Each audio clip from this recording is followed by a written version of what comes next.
Thing from the basement of La Penta, it's WICR.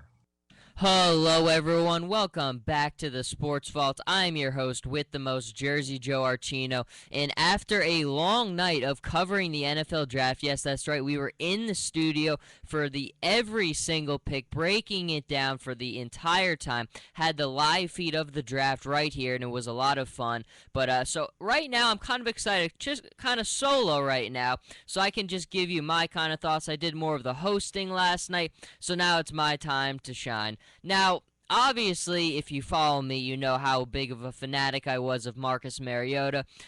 So honestly, there wasn't many surprises last night. I think at the end of the day, there was a lot of rumors going around, but I just didn't think that Philadelphia had enough ammunition to move up enough to get that pick. We saw Cleveland try to do something, and they really couldn't do much. Tennessee, I think, they showed you last night that their man was Marcus Mariota. And look, at the beginning of the start of the process, maybe they weren't all in on Marcus Mariota, but I think with after the time Ken Whisenhunt spent with him, after everything else that he saw how well he took in the playbook, obviously the character of Marcus Mariota is something that you've liked, and of course the work ability, the coach ability, the ability to make plays out of nothing, his athleticism.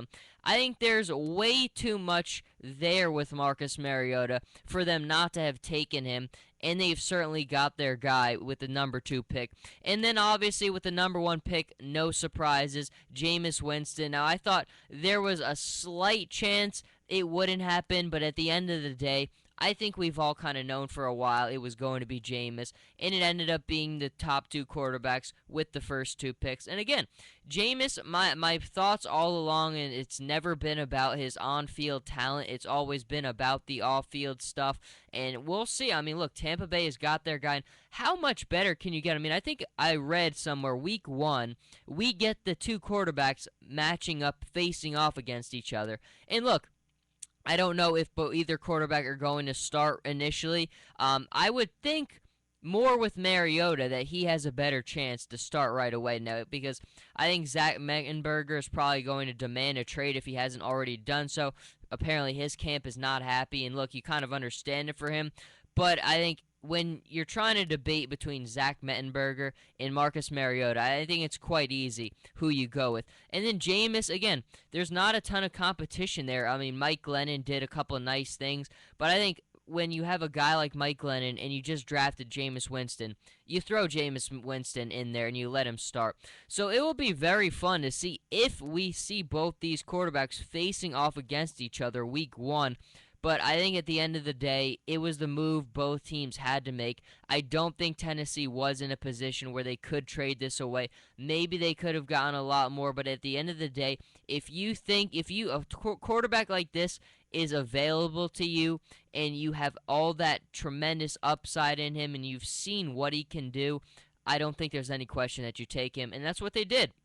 Now, moving into the draft, honestly, there were a ton of surprises. The Jaguars, I thought, could have gone either way with either. You would think that they were going to probably take Leonard Williams, and I honestly think that's probably the steal of the draft where the Jets got him. But they went with Dante Fowler Jr., and I like Dante Fowler Jr. a lot, too. I mean, went to Florida, so I watched him a lot, and I was a big Florida guy. So, I mean, getting off the edge, he's tremendous. I think it's a good piece for the Jaguars. Now, I thought they could have gone Amari Cooper. I thought they could have gone Dante Fowler, but they go with on the defensive side, of course, Gus Bradley, his pedigree being on the defensive side. The Raiders, I'm glad they finally took Amari Cooper. I think the Raiders are starting to get into some form of competence. I think Jack Del Rio was a great hire, a disciplined guy who's really going to show his way, and he's going to make sure his way is executed. They have a quarterback there finally. I think, look, am I totally sold on Carr yet? No. But have I seen enough of him to be confident? I have. So I think you add a guy like Amari Cooper, where this was a great draft for wide receivers. I mean, Devontae Parker is outstanding. Kevin White is outstanding, and Amari Cooper, of course, the best of the best guy, is just he could legitimately be a game changer for them, and it will be fun. Carr has someone to throw to. Now, there were a ton of flashy ones, but again, going to the New York Jets, I think that the Jets were in a position where they have so much talent defensively already that you were kind of like, man, if Leonard Williams is there, how do you not take him? And I think that's the situation now. A lot of times, I mean, sometimes teams get criticized for taking that best player available, even if it's not a need at that time. And sometimes I agree with you. Like the Lions did it a couple of years ago with Nick Fairley. It was not a need, but he fell to them and they took him. And I think, quite honestly, it was still a mistake to this day. But I think when you're the Jets, in Leonard Williams, who a lot of people consider the best player in this draft, falls to you, you have no choice but to take him, and that's what they did. I mean, and when you look at this Jets defense, I mean, it's got to be scary thinking about it. I mean, you know how good they are up front already and how physical they are, shutting down the run game. Now they've shored up that secondary with Cromartie and Revis. I mean, you've got to think this Jets defense could be border lining up to be the best in the NFL right now. I mean, you have Todd Bowles. We know what he's done, an outstanding job with the Arizona Cardinals these last couple of seasons.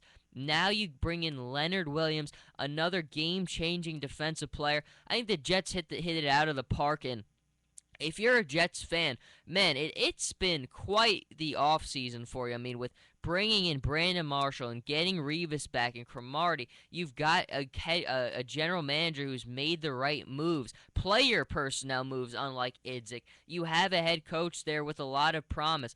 I mean, if it's Patrick or Geno, I don't know what's going to happen in that battle. I probably lean more towards Fitzpatrick's camp. Look, things are really looking up for the New York Jets, and I think last night they really, really hit it out of the park with that one.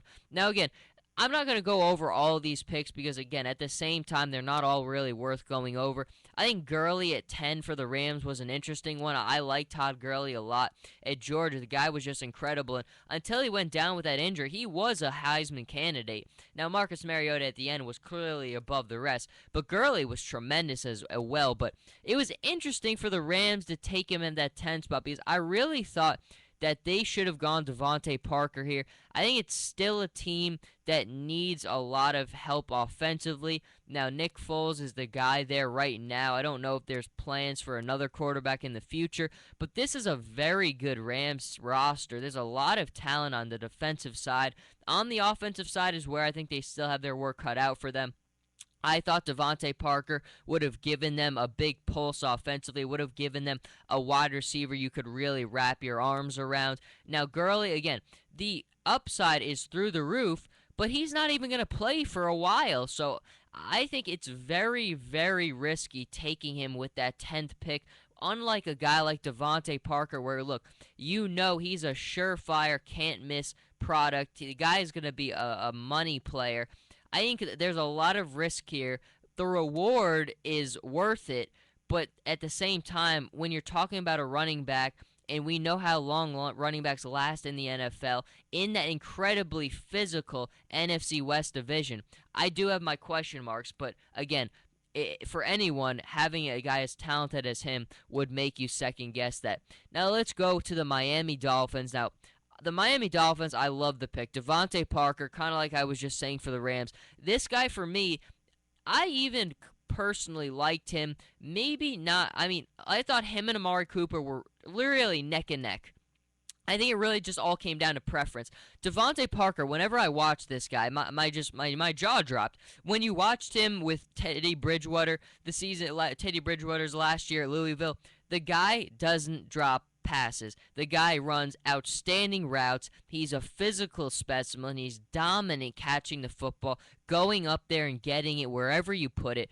I think if you watch Devontae Parker for a short amount of time, you'll see how much potential and upside this guy has. And the Dolphins continue to surround Ryan Tannehill with nice pieces and talent, and they continue to make this roster better. I thought for where Devontae Parker fell to them at 14, I thought he absolutely should have been gone. I thought the Vikings could have taken him. I thought the Saints could have taken him. I thought the Rams could have taken him.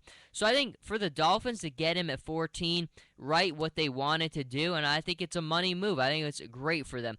Then the Chargers trading with the 49ers to get to the 15th pick. Melvin Gordon with that pick. Now, Melvin Gordon, again, it's funny. The Chargers for so long were so reliant on the running game. LaDainian Tomlinson was the staple there. Phillip Rivers, as LT started to get older, the Chargers kind of moved away from the running game. Then Phillip Rivers kind of had his dominance, and LT went away. They draft Ryan Matthews. Ryan Matthews never really solidified into the back they wanted him to be. Now, he certainly wasn't awful or a bust by any means, but he had the health injuries, and I don't think he ever really lived up to what they wanted him to be. And now we'll see if Melvin Gordon will be. I think Melvin Gordon had an outstanding career for the Wisconsin Badgers. He's a very physical guy who can break tackles, has the speed to go along with it. When you look at him in his career in college, I think he really has everything you would want in an NFL running back. And at the end of the day, we'll see what the Chargers do here, because you think, and I think from what we've seen from Mike McCoy, he is a guy who's really committed to the running game. I even criticized him his first season, and he didn't deserve a ton of criticism because he did a fantastic job getting them back to the playoffs.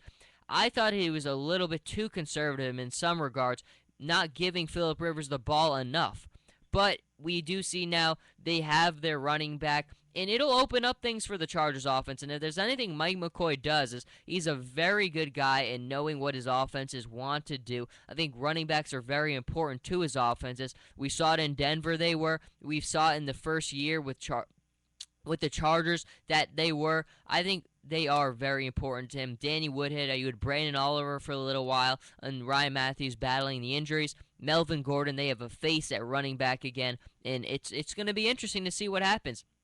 As we continue, though, to look up and down the draft, obviously Shane Ray for the Broncos was an interesting one. Again, for the Broncos, for where he fell to you, I think it's a steal of a pick, but I have my concerns about his character and just decision-making. At the end of the day, if I can't trust you to make good decisions off the field, how am I going to trust you to make good decisions on the field? And at the end of the day, I just think I really don't have that faith in him. He has to re-earn my trust. But again, when you have Peyton Manning at the helm and as a leader there, that certainly will help. And then when we look at the Indianapolis Colts, now I've been on this program many times, and I have talked about how I felt the Colts are in a position where they absolutely cannot miss on any of their draft picks right now, because this roster is still a rebuild mode roster. There is a severe lack of talent everywhere on this roster. It's really Andrew Luck carrying everything on his shoulders. Now, you get Frank Gore and you get Andre Johnson, but you're not getting younger. You're getting pieces who are at the end of their ropes. I really only think Frank Gore, really, you might only be able to get a season out of him where he's really going to be valuable to you. After this season, I really don't see it anymore. Andre Johnson, you've got maybe 2 or 3 left in him. But Philip Dorsett, I think, is a great pick. You need as many talented playmakers. Look, they could have gone on the defensive side of the ball, but they bring in another offensive playmaker for Andrew Luck. Right now, it's basically him throwing balls to T.Y. Hilton, and I think you need to surround him with more talent, more playmakers. It's part of the reason why Luck is just next level at everything that he does, because of what he has to work with. And in spite of all the lack of weapons, he does tremendous things. Getting them to the AFC Championship game with that roster is one of the best accomplishments I've ever seen. Big Shot Rob, though, is in the building, so I'm going to end this segment here, and we'll let Big Shot Rob get set up, and then we'll be right back. But everyone, thank you for listening, and stay tuned.